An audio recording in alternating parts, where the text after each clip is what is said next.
A spoonful of sugar helps the medicine go down. Deliberate healing through your dreams is possible. The more dedication you have to your own growth, the deeper it can go. Join us as Rica courageously shares her story of a major breakthrough in her personal healing.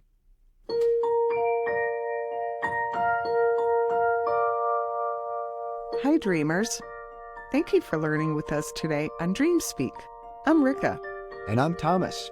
And this is the podcast about dreams that teaches you a complete system to help you listen to your dreams and get the guidance they're providing you every day.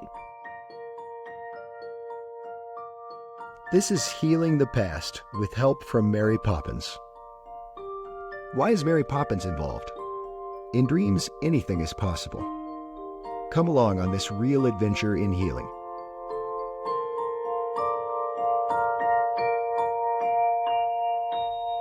So, Rica, you've got a dream for us today. Yes, as a matter of fact, I was in a neighborhood that I used to live in. I moved there when I was in 7th grade, so I was there through middle and high school. It's a very challenging time for a lot of people. It was for me. And in this neighborhood, I was outside walking, and there was a museum, but it was a different sort of museum. When I was walking through this area, you could see there was a lot of glass on the buildings, and you could see these gigantic stone heads mostly through the glass.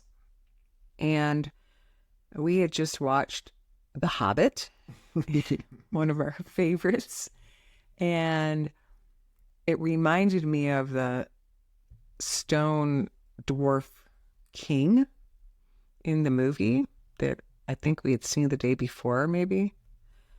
So I just noticed these stone heads. They were very large.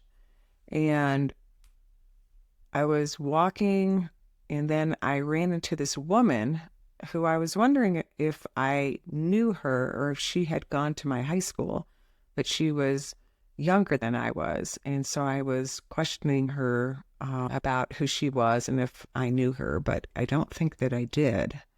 And then I wanted to fly this object that was kind of like a kite, but kind of not. But it was something that you held onto with a string. But we had just bought a Christmas gift, and it was like a toy that I used to enjoy playing with when I was younger, when I was a child. It was one of those little men that had a parachute that you throw up and then it would float down. And I always had this fascination with flying, and I loved Mary Poppins. And I used to try and run with an umbrella and see if I could get up in the air. I'm probably not the only one who ever did that. And then I ended up going inside a building, and there was some glass that somehow got broken, and it was my fault, and I was trying to pick it up before anybody would notice. I didn't feel like it was really my fault, but I didn't want to be blamed for it, so I just picked up this glass. That was just a small part of it. And then I saw this person I know who is a friend of mine, and she was about to lead a class. I don't know what the class was about, but she was going to give a talk in this large room with a lot of people attending. One of the things that made me really eager to share this dream is that it wound up having a really big effect on you. So I'd love to just dive in and start figuring this out. Why don't we start by listing the aspects of the symbols? Okay. There are not many aspects that we need to focus on in this dream. Yeah, not really. There was just me. I was present in the dream. There was that young lady who I was questioning about whether I knew her. And there was my friend who was going to lead a class. Mm-hmm. Yeah, that's all it was. And then as far as symbols, we have a ton, but we won't have to interpret all of them, I don't think, to understand the meaning of this dream. But we can just list them. We should start. So there were the sculptures. There was the museum. There was glass in the front of the museum. There was the location, my neighborhood where I lived in middle and high school. There was the kite-like object, the broken glass, the classroom where my friend was giving a talk. I guess that was it. Okay, great. So why don't we start by talking about the aspects since there's not that many. So I don't know what we're going to be able to make of that woman who is a stranger to you. Did you get any kind of emotional vibration off of the woman? She just seemed to wonder why I was questioning her. Like you were making her uncomfortable or something? Yeah, she just didn't really understand why I was. Like, why did it matter to you whether you knew her or not? Mm-hmm. You know, there's two salient things. One is that she's younger than you, meaning that she's an aspect of you that is a little bit more inexperienced in the ways of life than you are, right? Yes. And then the other thing is you were wondering whether she went to your high school. So the high school itself is an important symbol. Yeah, I think the location where It's this really is important. is very important to figuring out this dream. Well, why don't we just go into more depth on that? And that's kind of how we do it, right? We discover these associations and then we follow where they lead. So even though the aspect is what we started off talking about, the important thing here right now is the high school and how deep the associations go for you. So why don't you talk a little bit about the neighborhood that you grew up in and why middle school and high school are important?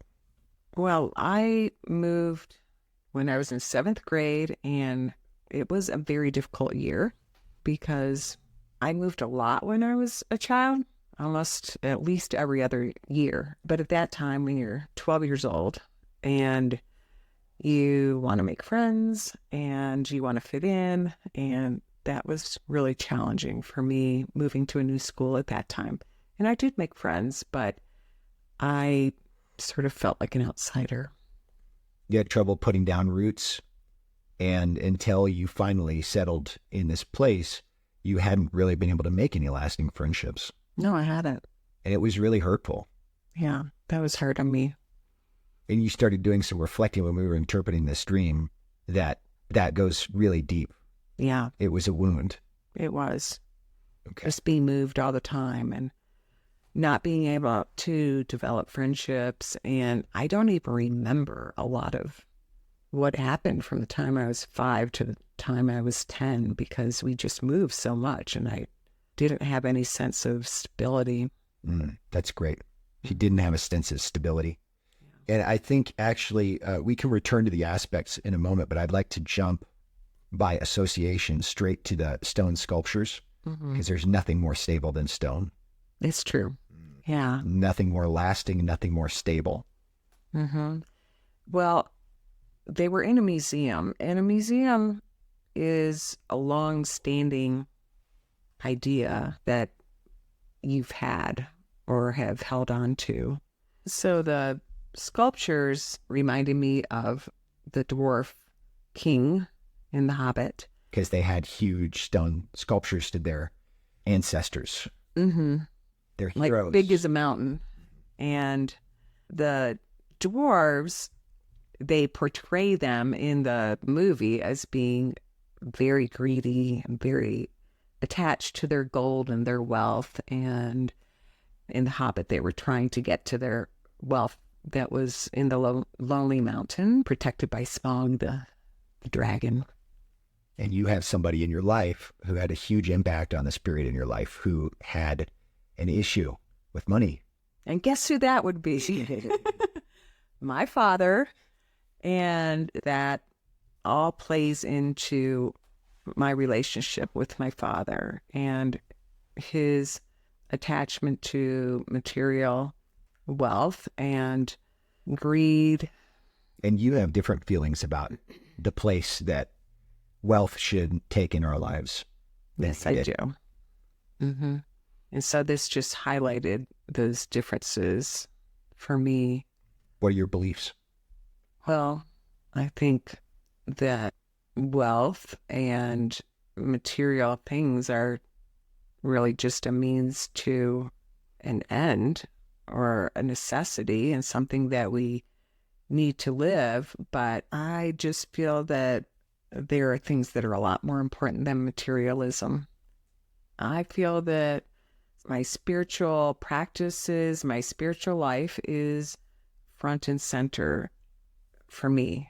I don't even know if my father had a spiritual life. He was driven. He worked until a year before he died. He worked until he was 83.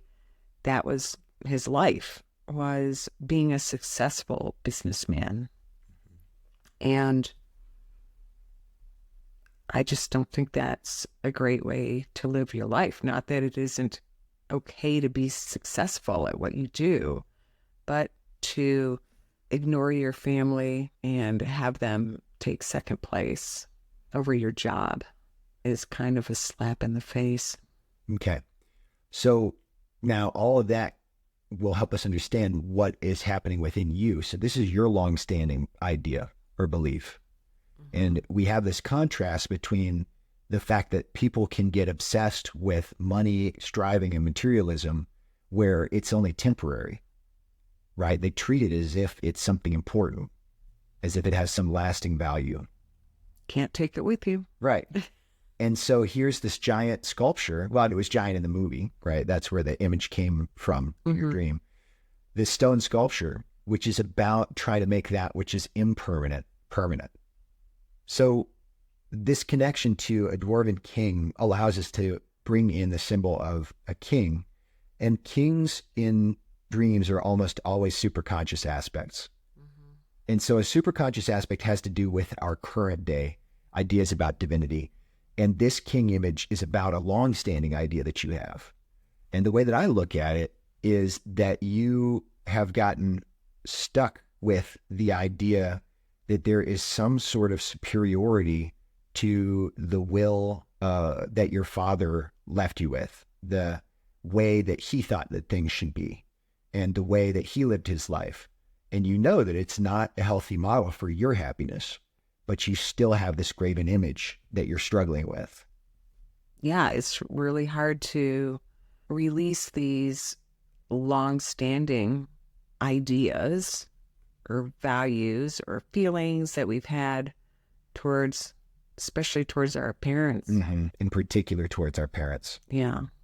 And as you know, my father died recently, and I've been really working through a lot of things having to do with our relationship and moving forward and releasing the things that I need to release and realizing that I don't need to be certain ways. So you have a lot of awareness of this issue, which is why these sculptures were just behind glass rather than inside of a building that you couldn't see through. Yeah, because glass is about awareness. You can see through it. And so it's been a while, but just to take a quick segue back to aspects, we've gone already very deep into symbols, and we'll pretty much get the meaning of this dream from the symbols, not from the people. But there's an interesting contrast in your female friend that was giving the talk, because she's a part of your consciousness, and there's something very positive there. So why don't you talk about your associations with this person? Well, she is a person who I feel has a lot of self-esteem, feels good about herself, has a lot of self-love. And so a classroom situation in a dream is about learning. So I had things to learn from her. Right. Yeah, really well said. And I think something that's very salient is that she was going to be giving a talk, which has to do with your fifth chakra, self-expression, and using your voice. Yes. And that has always been a big issue for me because my voice was suppressed. I wasn't allowed to express my voice, my feelings. Voice or feelings. Yeah. And I used to get a lot of sore throats when I was a kid because I had to hold a lot in. And why was that? Because I was not allowed to feel bad about things. My parents discouraged that. So I just learned that it was safer to keep things in instead of expressing myself. And that's been a problem for really my whole life. It wasn't healthy for you. No. What do you think was taken from you by that active programming, that active conditioning that your parents gave you, especially your father, that you can't speak up. You shouldn't express your feelings. You need to keep them to yourself. How did that harm you? Well, it harmed me by me not allowing myself to be vulnerable and expressive and express my needs and my feelings, and keeping them in. Really well said. Those are such huge concepts. Yeah. Because we all know having healthy self-esteem, your needs have to be met. And you can't easily meet your needs if you can't tell anyone about your needs. No, it's always been a struggle, and I have to work hard at it. And that's what this dream is about, is telling you that you're making progress on that and how to make more progress. Yeah. Right? You've got all this awareness, but you still had a limitation, which is why there's a boundary. You know, the sculpture wasn't right there. It was behind this boundary, but you understand what the sculpture means. You have the awareness. That's the glass. Yeah. Right? And I guess it would be fair to say you don't really want that sculpture, right? You don't want those graven beliefs that you have to be the way that your father tried to get you to be. Right. That was harmful. That was bad. And I don't want to be that way. And it's not like you were worshiping or anything. You know, it was in a museum. Right. Right. It's kind of like you put it off to this container where it doesn't have to dominate your life, but you're still revisiting it. And right now, I think just like a museum, you're revisiting it to learn something. Yeah. Does that resonate with you? And we need to note that that other main aspect in this dream, your friend, she came towards the end of the dream. She did. And as time progresses in a dream narrative, you are developing more understanding of an issue. So we kind of go from you gaining awareness of, I still have this belief stuck in me that my father, because he was my father, taught me something of lasting value, which sadly is not really true, to this belief that I need to have healthy self-esteem, that that's right, and that I should express myself, that it's okay for me to talk, just like this person was talking about the things that matter. All of that, right? Yeah. So I think a symbol that's really going to unlock this dream the rest of the way is the kite. Yeah. Or whatever it was. It wasn't quite a kite, but something like that. It could Something fly, and it was a toy.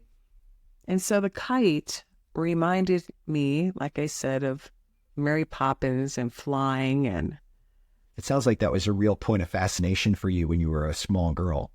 yeah, and I did love Mary Poppins. And I think the thing that's salient about that is that she took care of those kids. She provided them with what they needed in so many ways. And probably the most important thing is the nurturing of those children, because they didn't have their mother. And I didn't really get that. And that was a big lack in my upbringing, because my father was not around that much because he worked overseas. He'd be gone for months at a time. And he was just generally a very unnurturing person who is not warm. No, very self-centered and narcissistic and egocentric. And he did not have what I needed. He could not give me what I needed in the way of nurturing.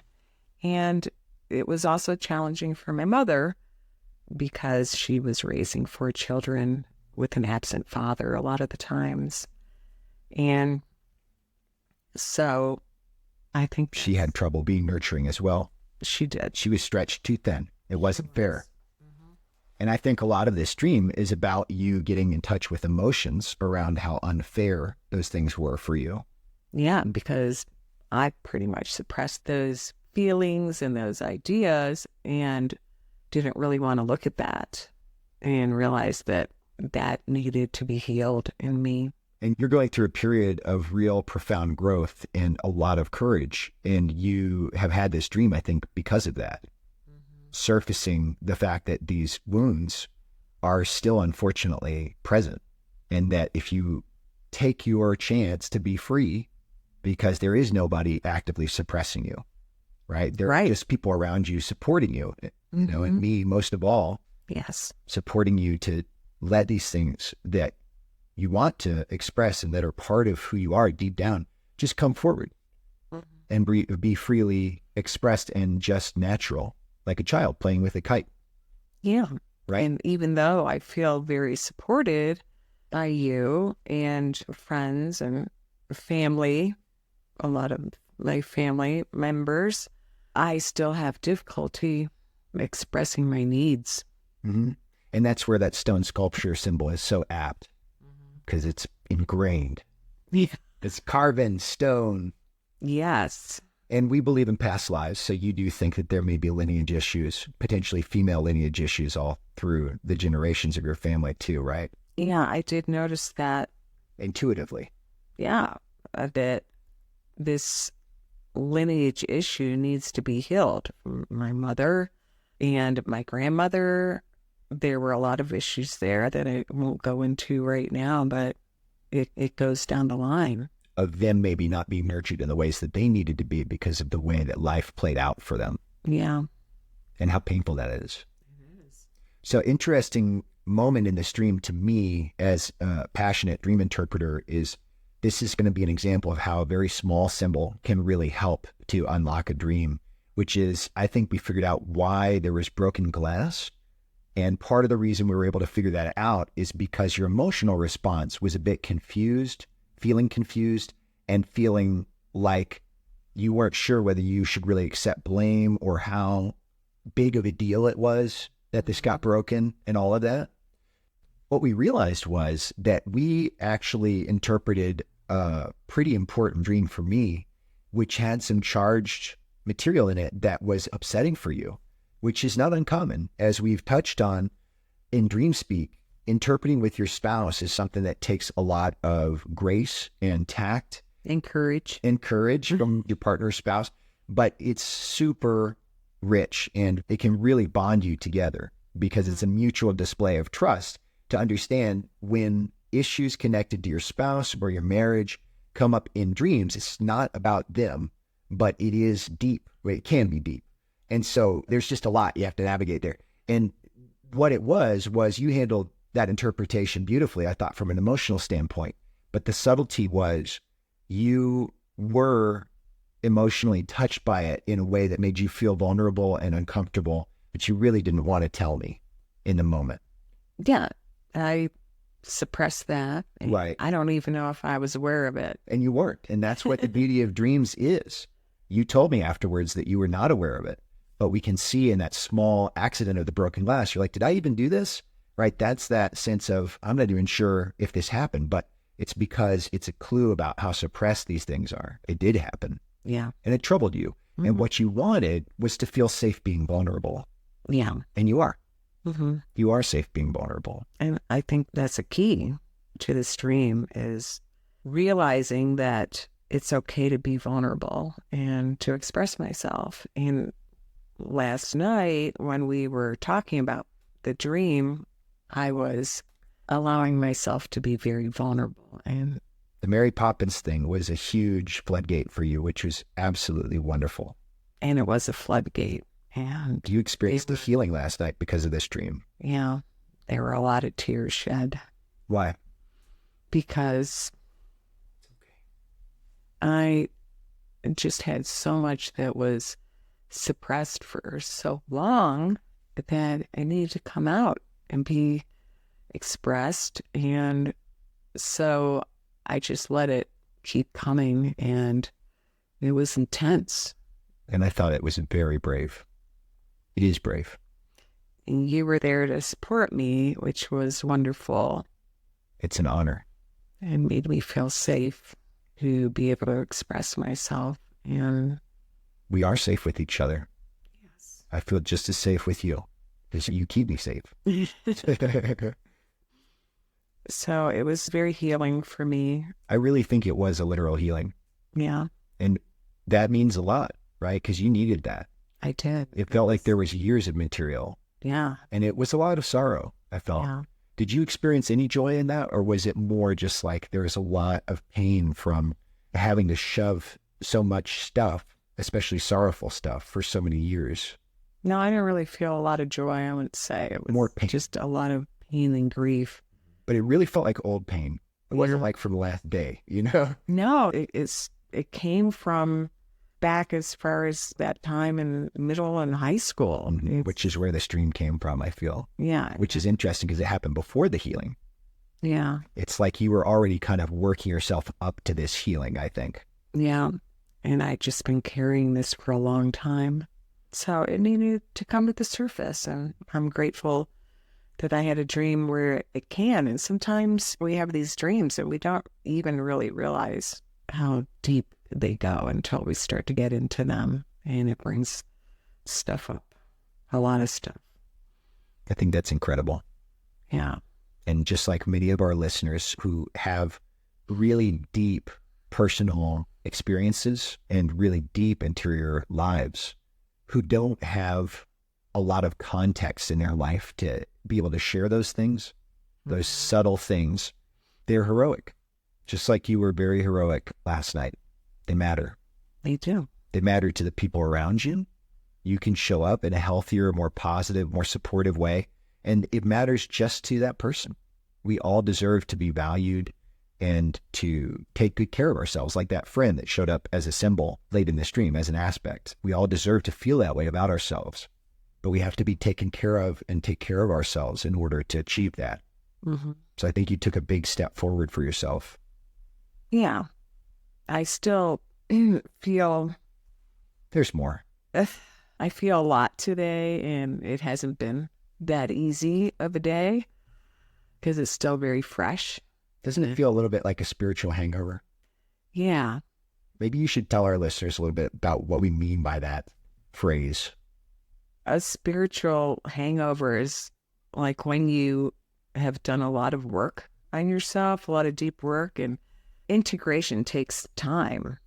And it doesn't just happen immediately. So that's kind of what it's like. Yeah, and it doesn't always feel good. A lot of times it doesn't feel so good. For me, it feels a bit like when I have a spiritual hangover that I'm just out of sorts. Mm-hmm. I just don't feel myself. Yeah. Because I had mistaken ideas about myself. Yeah. And now they're gone. And right. Now what? What fills in that empty space that I created through my growth work? Yeah. We have to be willing to allow ourselves to grow and change. And that's a good thing, but it's not easy. So, Rica, how did this dream come about in the first place? Well, one of the tools that we frequently use is to incubate a dream, which is when we ask to have a dream or we have a question. And so before we go to bed or sometime during the day, we may ask for a dream about a specific issue. And for this dream, I had actually asked for some healing because I had a physical issue that was going on for the past few weeks with my body. And my belief about physical issues is that they're often a manifestation of what's going on in our other layers of ourselves. And so I had asked for healing, and I believe that that's what I received from this dream. Yeah, I witnessed it.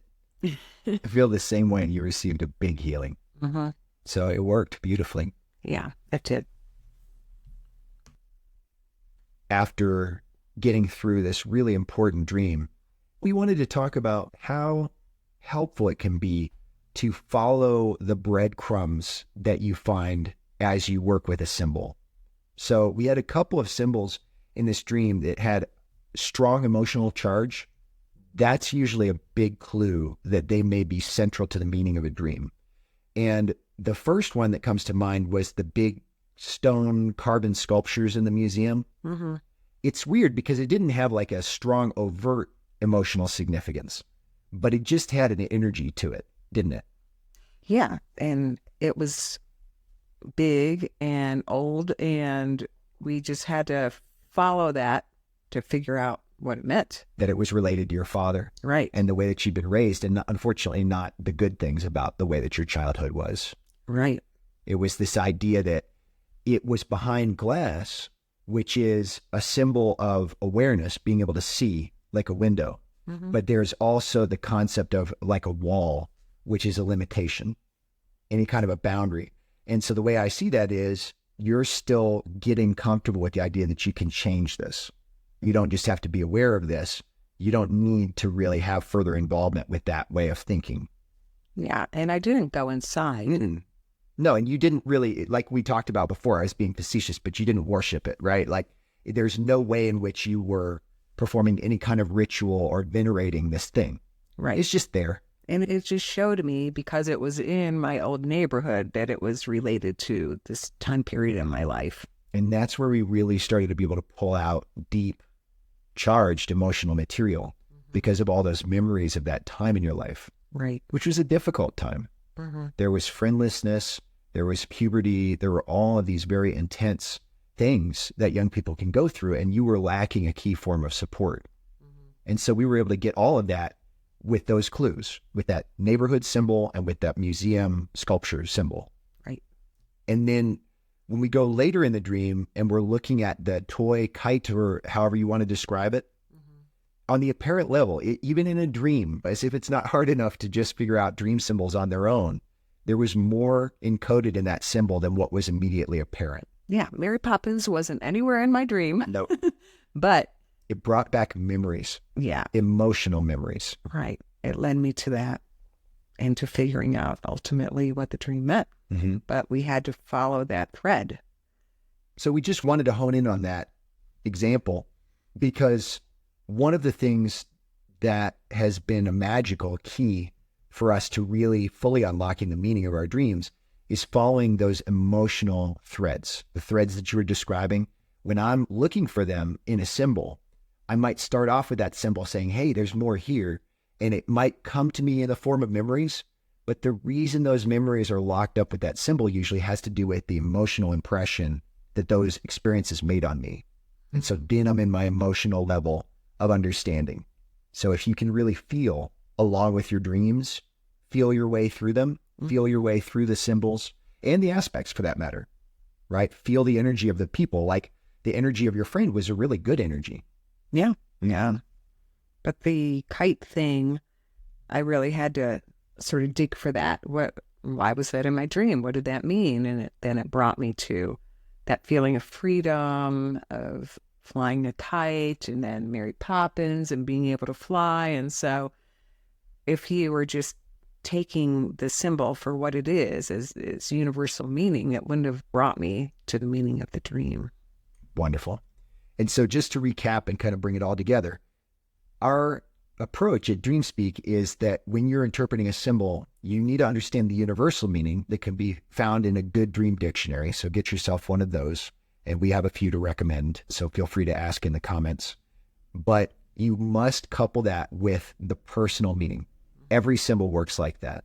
And it's so important to carry both of those things with each symbol and carry that through your interpretation. In this case, I'd say it seems like the personal meaning was much more important than the universal meaning. Right. It was. Wonderful. Thank you for joining us today, and we hope that you'll learn with us on the next episode.